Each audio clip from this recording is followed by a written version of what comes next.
Turkey's Erdogan has been bitterly opposed to the decision of U.S. President Donald Trump to recognize Jerusalem and has called a summit of Islamic countries on December 13 in Istanbul.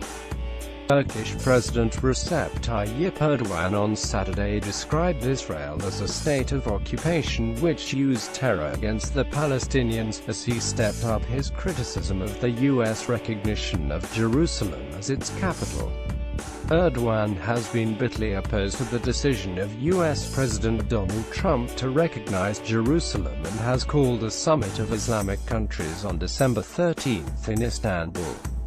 Israel is a state of occupation, Erdogan said in a speech in Istanbul, referring to Israelis' continued occupation of the West Bank and settlement building. And now they are making use of terror and are bombing young people and children, he said.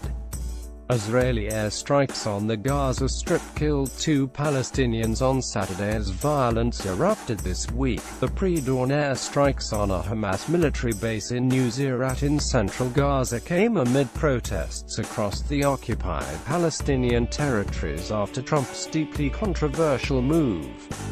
Erdogan described Jerusalem as the apple of our eye and a red line for Muslims. He said that the American decision was null and void for Ankara. Trump seeks to move forwards by saying, "There we go, I did it, it's done. I'm sorry, but being strong does not give you such a right."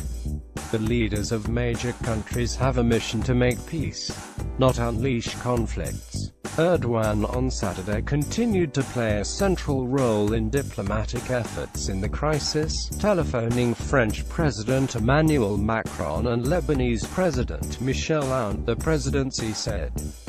Last year, Turkey and Israel ended a rift triggered by Israel's storming in 2010 of a Gaza-bound ship that left 10 Turkish activists dead and led to a downgrading of diplomatic ties. The two sides have since stepped up cooperation, particularly in energy, but Erdogan has repeatedly been bitterly critical of Israeli policy.